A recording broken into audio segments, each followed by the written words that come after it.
hadis yang menceritakan keutamaan hari ini tuan-tuan. Di dalam hadis ni mungkin dalam ayat Quran surah Al-Hajj pun Allah Taala ada kata wa yadhkuru smallahi fi ayyamin ma'lumat. Dan banyakkanlah kamu berzikir kepada Allah pada hari-hari yang maklumat. Hari-hari yang telah dimaklumkan. Maklumkan itu yang telah ditentukan padanya sebagai hari zikir. Majoriti para ulama menafsirkan hari zikir yang dipilih oleh Allah tu hari apa tuan-tuan? 10 hari terawal Zulhijjah. Kita sekarang ni duduk dalam musim zikir. Musim amalan yang kita dituntut untuk memperbanyakkan zikrullah. Dituntut untuk memperbanyakkan zikrullah. Ya. Baik. Itu Allah Ta'ala pilih. Kenapa Allah Ta'ala pilih? Itu kehendaknya lah, ya, sebagai membersihkan jiwa orang-orang yang hendak pergi mengerjakan haji. Dalam hadis yang lain baginda menyatakan ma min ayyamil amali salih fihinna ahabbu ila Allah min hadhil ayyamil 'ashar. Qalu wal jihad fi sabilillah, qala wal jihad illa rajulun kharaja bi nafsihi wa malihi falam yarji' min dhalika syai'. Bila ditanya kepada Nabi tanya kepada para sahabat, tahukah kamu apakah hari yang mana melakukan amal salih yang paling dicintai oleh Allah? Tidak ada yang lebih baik daripada 10 hari yang terawal ini. Sahabat kata, wahai Rasulullah, takkanlah dia lebih baik daripada berjihad di jalan Allah? Maka baginda menyatakan, ya, lebih baik daripada berjihad. Sedangkan kalau kita baca adalah hadis yang lain, Nabi bila ditanya apakah sebaik-baik amalan, maka Nabi kata iaitu salat pada awal waktu. Kemudian Nabi kata berbuat baik kepada ibu bapa. Kemudian yang ketiga Nabi kata berjihad pada jalan Allah. Maknanya melakukan amal salih, apa-apa amalan sunat pada 10 hari yang terawal ni melebihi daripada pahala jihad, melebihi daripada pahala kita pergi berjihad. Sangat besar ganjarannya. Melainkan Nabi kata kalau dia pergi jihad dengan nyawanya dan dia bawa semua hartanya dan dia mati syahid, dan semua harta yang ia bawa pergi perang telah menjadi harta rampasan perang. Ini maksudnya orang kafir ambil semua harta dia itu sehingga dia tak balik, melainkan hanya pulang rohnya di sisi Allah Subhanahu wa taala. Setengah riwayat Nabi kata fa akthiru fihinna minat tahlil wat takbir wat tasbih. Maka banyakkanlah kamu pada 10 yang terawal itu takbir, tahmid dan tahlil. Sebab itu culture kita kena ubah. Pada subuh pagi hari Arafah itu kita sudah pun dituntut untuk memulakan takbir raya. Tapi ada setengah-setengah masjid yang masih lagi mula takbir raya pada hari raya haji pada malam raya. Kerana dia confuse hari raya Aidilfitri dengan hari raya Aidil Adha. Hari raya Aidil Adha.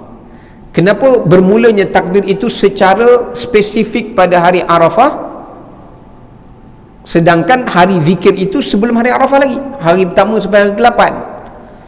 Itu secara orang kata apa? Masing-masing. Tapi bila masuk hari Arafah, Allah nak agungkan hari itu, maka Allah Ta'ala perintahkan dalam hadis disyariatkan bermula subuh itu lagi untuk kita memulakan takbir Aidil Adha. Mulakan hari takbir Aidil Adha. Baik. Kemudian tuan-tuan dirahmati oleh Allah,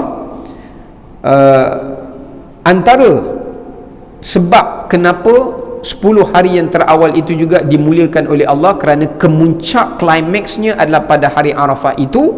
Selain daripada hari Arafah itu dikenali sebagai hari wukuf yang sah padanya rukun haji, yang mana Nabi kata al-hajju Arafah, haji itu adalah Arafah. Maksudnya siapa tak dapat wukuf Arafah maknanya tak ada haji lah dia, ya.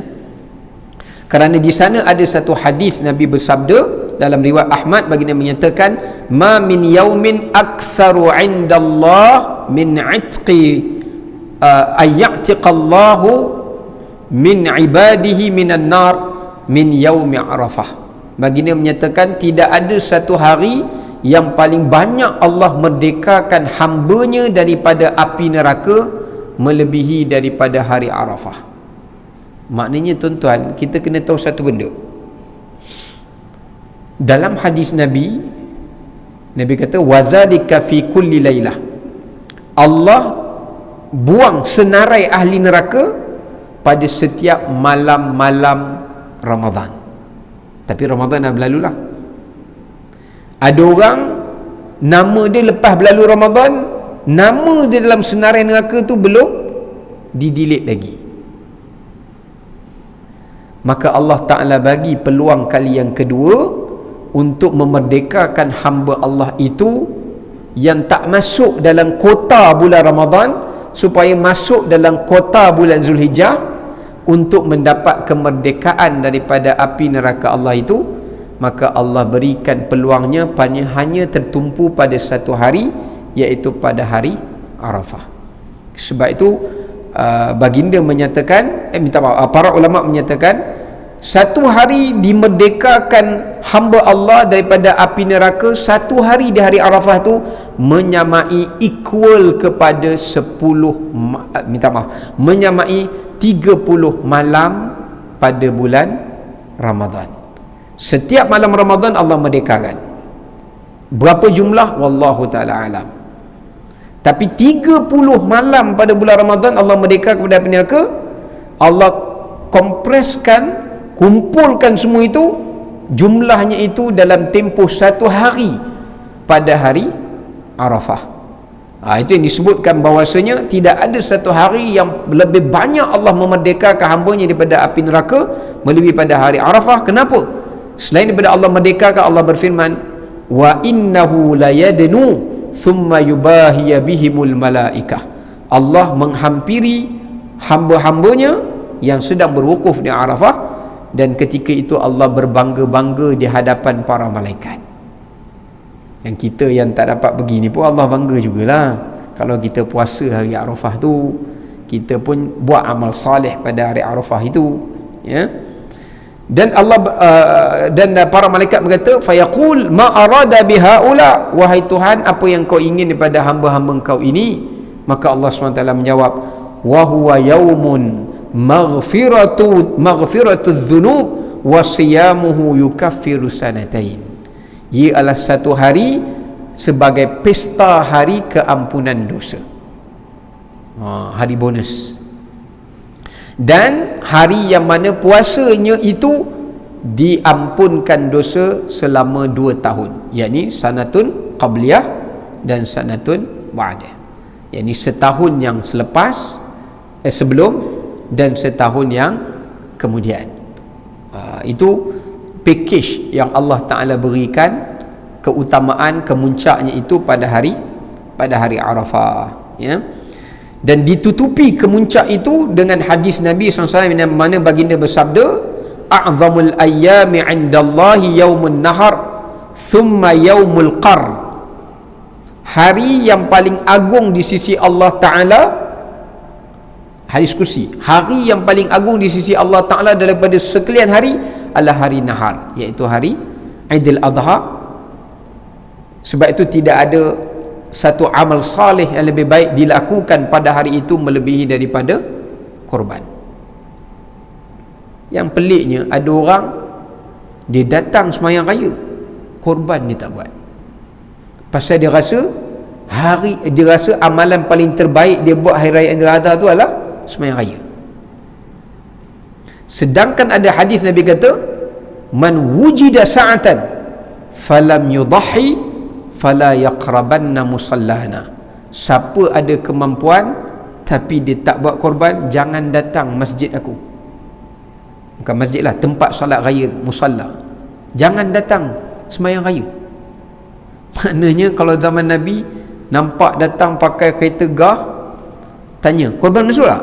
Tak masuk, balik lah. Dia datang tu sekadar untuk sembahyang raya. Walhal tidak ada satu amalan yang lebih terbaik melebihi daripada dia melakukan ibadah korban, ya. Sebab itu dikatakan tidak ada hari yang paling agung di sisi Allah pada sekalian hari melebihi daripada hari nahar, Kemudian hari Al-Qar. Al-Qar, ulama menafsirkan maknanya hari Tasyrik. Al-Qar maknanya adalah hari Tasyrik, iaitu hari yang ke-11, ke-12 dan ke-13 di bulan Zulhijjah. Kenapa dinamakan Al-Qar? Kerana ia merujuk kepada hari, Qar ni merujuk kepada Qarrud Duyuf, hari kita menjamu tetamu, jamu makan.